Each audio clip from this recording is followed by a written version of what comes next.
You were sent to heal the contrite of heart. Lord, have mercy. Lord, have mercy.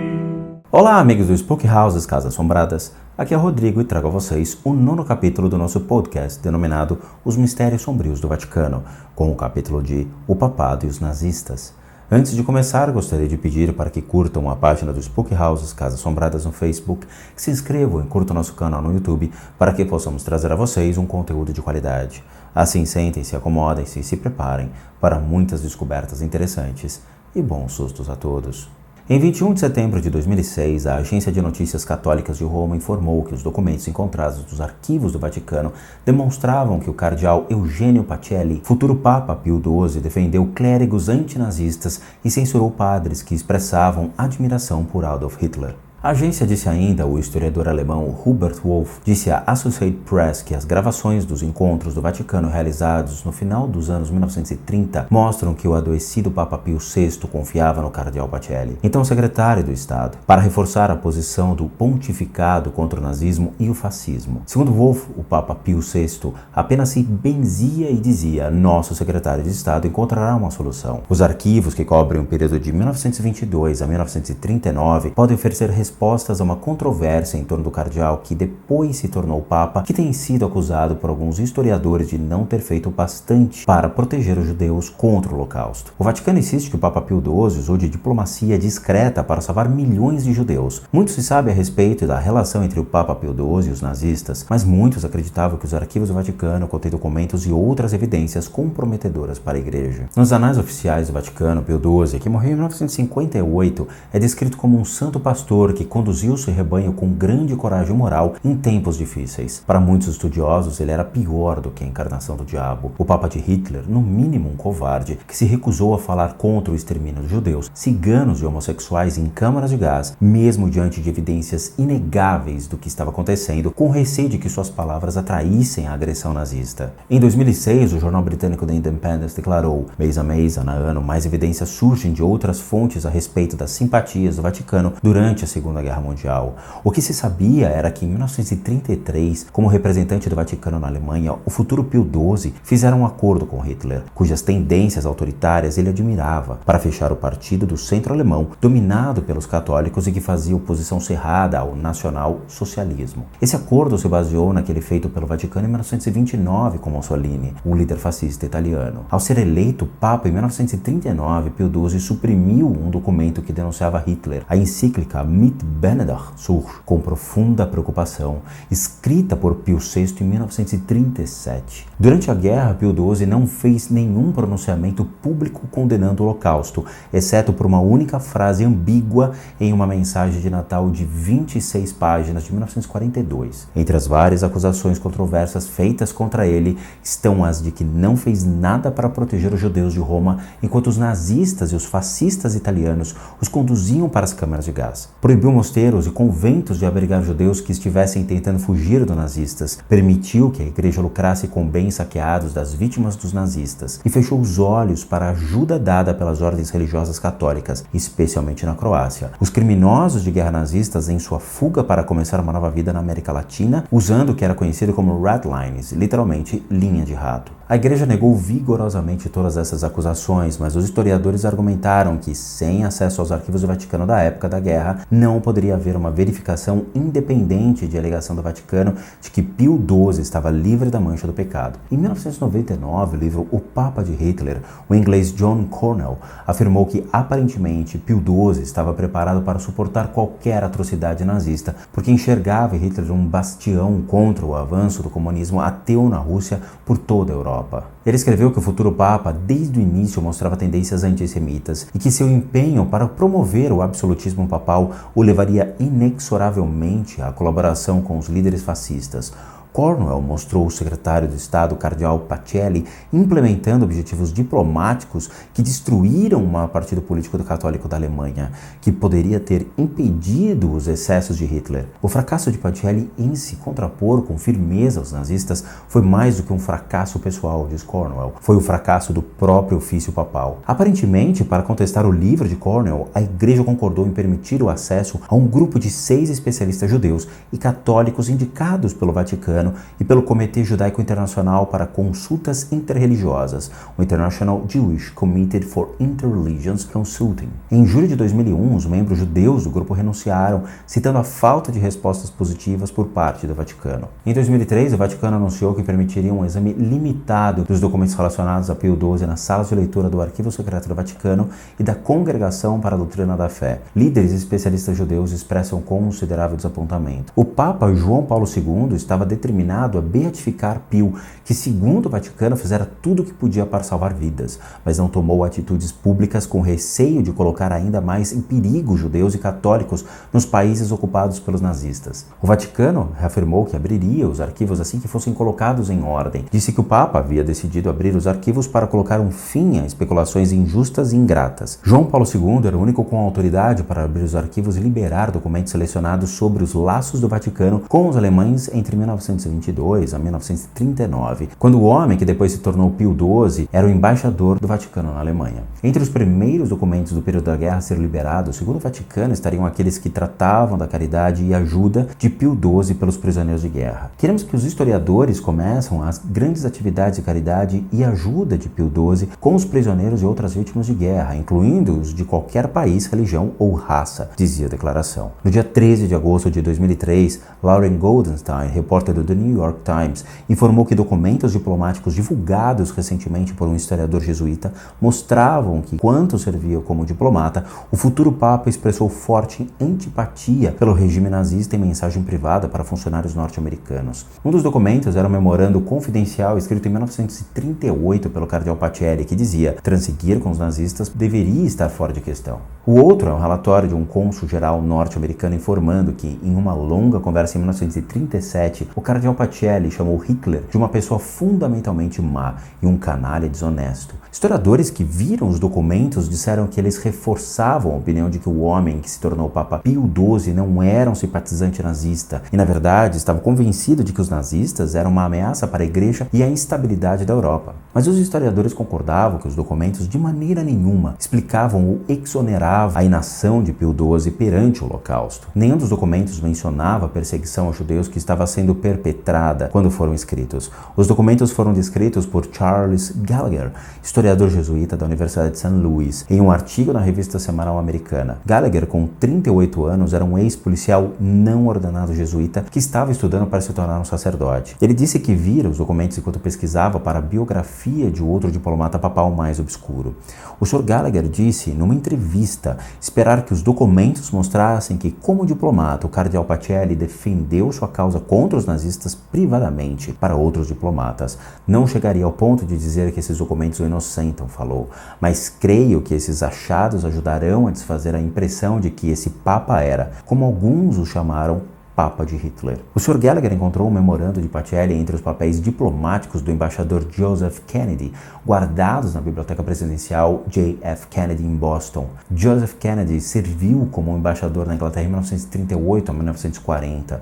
O embaixador Kennedy recebeu o memorando em abril de 1938, quando se encontrou em Roma com o cardeal Pacelli, então secretário de Estado do Vaticano. O cardeal também escreveu que a Igreja às vezes se sentia impotente e isolada na luta diária contra todos os tipos de excessos políticos, dos bolcheviques aos novos pagãos que surgiam entre os jovens gerações de arianos. Ele escreveu que as evidências de boa-fé do regime nazista faltam completamente, que a possibilidade de um acordo com os nazistas estava fora de questão por enquanto. Embora a seção dos arquivos do Vaticano referente aos anos do papado do Pio XII ainda não tivesse sido aberta aos historiadores em 2008, em um discurso para representantes da Fundação Pave the Way em visita à sua residência de verão em Castle Gandolf, o Papa Bento XVI disse que Pio XII não poupou esforços onde fosse possível para interferir, também pelos judeus, diretamente ou por meio de instruções dadas a indivíduos ou instituições da Igreja Católica. Bento disse que Pio XII tinha que trabalhar secretamente e silenciosamente para evitar o pior e salvar o maior número possível de judeus,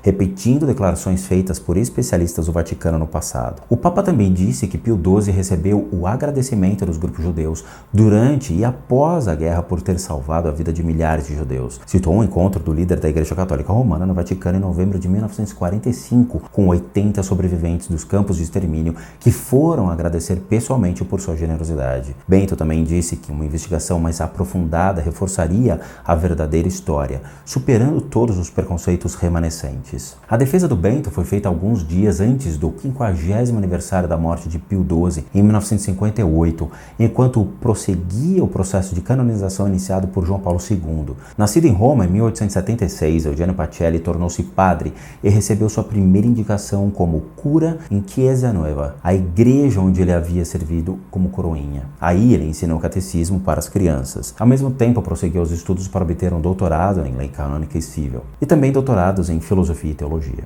Em 1904, se tornou camareiro papal com o título de Monsenhor e um ano depois, prelado doméstico. Em 1908, Pacelli participou do Congresso Eucarístico em Londres. O sacerdote de 32 anos estava tão bem encaminhado no que se tornaria uma brilhante carreira de quase 40 anos de serviços diplomáticos para a Igreja. De 1904 a 1916, foi assessor de pesquisa no escritório da Congregação de Negócios Eclesiásticos Extraordinários, onde assessorou o cardeal Pietro Gasparri na tarefa crucial de esclarecer e atualizar o direito canônico. Em 1910, Monsenhor Pacelli estava de volta a subsecretário de Assuntos Eclesiásticos Extraordinários. Esse departamento da Secretaria do Estado negociava os termos dos acordos com governos estrangeiros que permitiriam à Igreja cumprir sua missão de ensino. Em 1912, ele foi nomeado secretário. 2 anos depois, tornou-se secretário da Congregação de Negócios Eclesiásticos Extraordinários. Quando Pio V morreu em 1914, o Papa Bento XV nomeou o Monsenhor Pacelli como núncio papal na Bavária, Alemanha. Antes de assumir o posto, ele foi consagrado bispo pelo Papa Bento XV na Capela Sistina, 13 de maio de 1917. Depois foi elevado a arcebispo e seguiu para a Alemanha para apresentar suas credenciais a Ludovico III, rei da Bavária, em 28 de maio de 1917. Dorothy Thompson, correspondente norte-americana, escreveu: aqueles de nós que foram correspondentes estrangeiros em Berlim durante a época da República de Weimar estavam familiarizados com a figura do decano do corpo diplomático. Alto, esguio, com olhos magníficos, traços fortes e mãos expressivas, na aparência Pacelli parecia extremamente o que era, um nobre romano do sangue de maior orgulho do mundo ocidental. No conhecimento de negócios alemães e europeus e na astúcia diplomática, o núncio era inigualável. No dia 22 de julho de 1920, Pacelli tornou-se primeiro núncio apostólico da Alemanha. 4 anos depois, em 29 de março de 1924, ele assinou uma concordata. Dá-se o nome de concordata ao tratado internacional celebrado entre a Santa Sé e o Estado soberano para assegurar direitos dos católicos e da Igreja Católica nesse Estado, o que inclui privilégios com isenções fiscais e o direito de influenciar a escolha de bispos. O Concílio de Constância de 1414 e 1418 proclamou que a concordata serviria para regular as relações entre o papado e os reinos estrangeiros. No dia 22 de junho de 1920, Pacelli tornou-se o primeiro núncio apostólico da Alemanha. 4 anos depois, em 29 de março de 1924, ele assinou uma concordata com a Bavária ratificada por seu parlamento em 15 de janeiro de 1925, determinando os direitos e deveres da Igreja para com o governo e vice-versa. Após concluir o pacto com a Bavária, Pacelli conseguiu ser bem-sucedido com a Prússia e Baden. Depois de algum tempo em Munique, a residência do núncio apostólico foi transferida para Berlim. O Tratado de Latrão de 1929 estabeleceu relações formais entre a Itália e o Vaticano. Seguindo o exemplo de Mussolini, Adolf Hitler também iniciou uma concordata, acordo legal e estritamente definido que visava preservar a liberdade da Igreja para ensinar e orientar fiéis. Em 7 de fevereiro de 1930, Pacelli foi nomeado secretário de Estado e tornou-se arcipreste da Basílica do Vaticano. Nessa condição, negociou com os alemães para proteger os direitos dos católicos. Tendo viajado muito, incluindo uma visita histórica nos Estados Unidos em 1936, foi visto por mais pessoas e o papa mais acessível da história do papado até seu pontificado. Na encíclica Mit Bender Sorg, que condenava o antissemitismo, o Papa Pio XI disse: apenas as mentes superficiais poderiam tropeçar em conceitos de um Deus nacional, de uma religião nacional, ou tentar trancar nas fronteiras de um único povo dentro dos estreitos limites de uma única raça. Deus, o Criador do Universo, o Rei e Legislador de todas as nações, diante de cuja imensidão são como a gota de um balde. Isso foi de Isaías 40:15.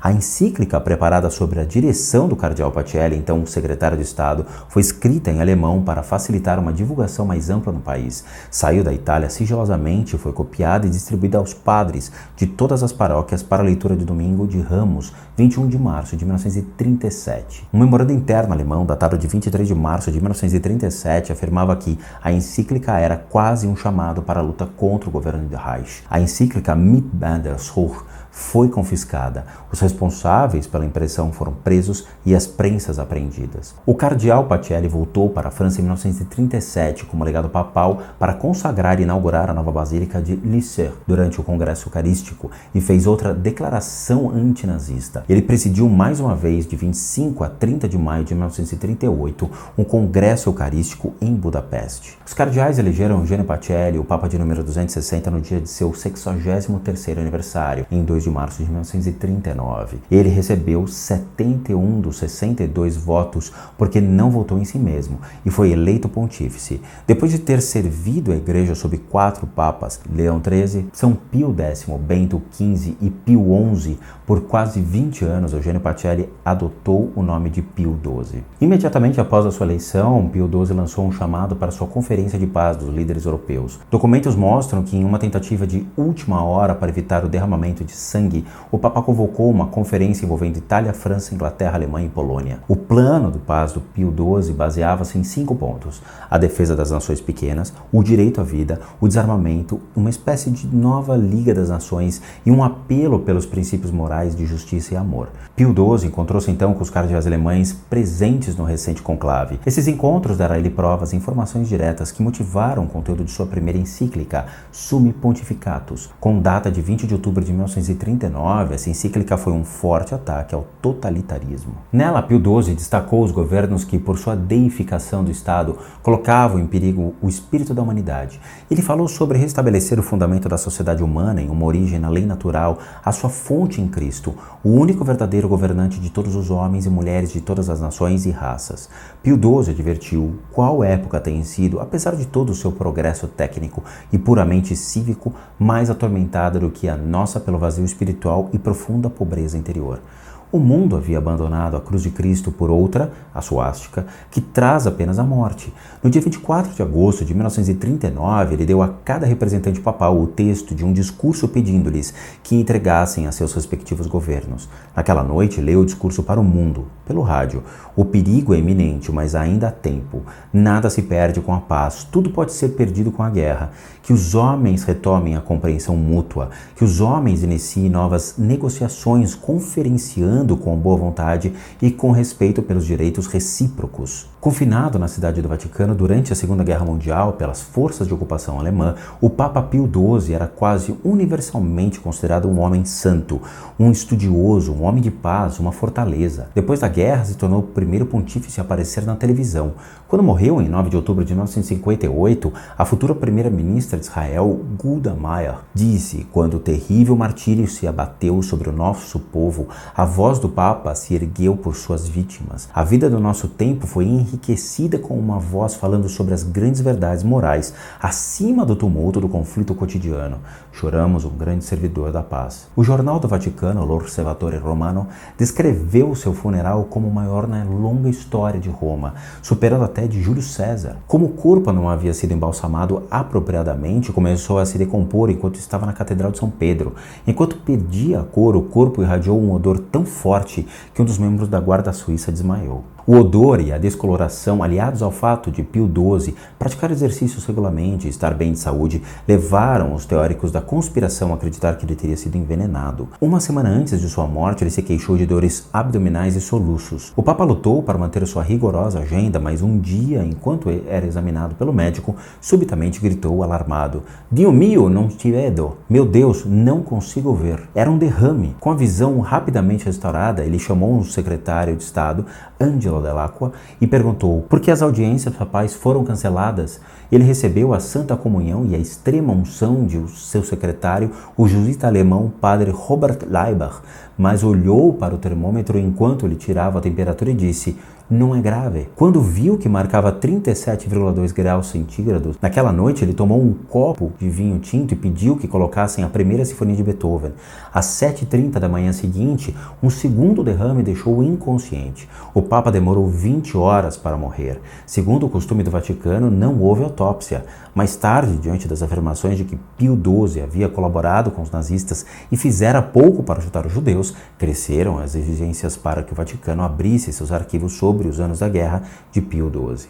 Esses pedidos se intensificaram depois de João Paulo II iniciou o processo para acrescentar Pio XII ao catálogo de santos. É possível que nos arquivos do Vaticano haja documentos que possam lançar alguma luz sobre o relacionamento da Santa Sé com os chefes do crime organizado. Como a Cosa Nostra surgiu na Sicília e espalhou seus tentáculos para os Estados Unidos e o resto do mundo. Supostas relações entre os asséculos do submundo do crime e a Igreja Católica têm sido temas de filmes, como O Poderoso Chefão e suas sequências e imitações, além do número de livros. Donna Leon, romancista mais conhecida pela série de livros de ficção com o comissário Guido Brunetti, que se passava em Veneza, uma vez perguntou: "O que a Itália fez para merecer ter o Vaticano e a máfia?" No livro de não ficção de The Vatican Exposed, Money, Murder and the Mafia, O Vaticano Exposto, Dinheiro, Assassinato e a Máfia, Paul Williams relacionou a origem dos supostos laços do Vaticano com a máfia ao acordo de 1929 entre a Santa Sé e Mussolini. Por meio do Tratado de Latrão, a Igreja em Roma recebeu dinheiro, direitos de propriedade isentos de impostos, status de Estado soberano e a proteção do governo fascista de Mussolini. Com isso, o Vaticano ficou isolado das interferências dos nazistas durante a ocupação alemã na Itália na Segunda Guerra Mundial, descrita pelos escritores Mark Aarons e John Loftus no livro Unholy Trinity: The Vatican, the Nazis and the Swiss Banks. Ímpia Trindade, o Vaticano, os nazistas e os bancos suíços. Um exemplo dramático da aliança Vaticano e máfia em 1934 envolveu a venerada Catedral de Nápoles. Seu santo padroeiro, São Januário, bispo de Benevento, morreu como mártir por volta de 305 d.C. Na capela do tesouro da catedral havia um altar de prata maciça, um busto de prata que se acreditava conter a cabeça de São Januário, um relicário com 2 frascos de que se supunha ser seu sangue. Durante a festa de San Gennaro, montuavam-se na catedral os clérigos, funcionários civis e uma multidão de napolitanos devotos. Segundo o relicário no alto, o padre o colocava diante de escultura de prata contendo a cabeça e o virava ao contrário para mostrar o frasco contendo uma massa sólida opaca. Depois de 1 hora de orações, as pessoas presenciavam a transformação da massa sólida em algo macio, vermelho, que aumentava de volume e borbulhava como um líquido. Il miracolo è fatto. O milagre é feito, gritava o oficiante. O coro cantava um Te Deum. Os fiéis então formavam uma fila para beijar o relicário. Esse ritual ocorreu 3 vezes por ano. A revista Time informou que em 1969, São Januário foi retirado do calendário oficial do Vaticano, junto com São Cristóvão e outros santos cuja existência era cercada de dúvidas. Entre outras coisas, o cardeal arcebispo de Nápoles convenceu a congregação da catedral a conter um alvoroço quando o líquido borbulhava. Segundo uma enciclopédia, os milagres de São Januário eram um resquício do cristianismo paganizado que as igrejas não conseguiam remover dos costumes napolitanos. Isso foi suficiente para fazer ferver o sangue de toda Nápoles. São Januário, segundo o editorial do jornal, era não apenas o patrono, mas o padrinho de Nápoles. Os napolitanos já passavam por tudo isso. Em 1750, um iconoclasta procurou desacreditar o milagre de São Januário, afirmando que era uma mistura de amálgama de ouro com mercúrio e sulfeto de mercúrio. Em 1890, o professor italiano teve resultados com uma mistura de chocolate, água, açúcar, caseína, soro de leite e sal.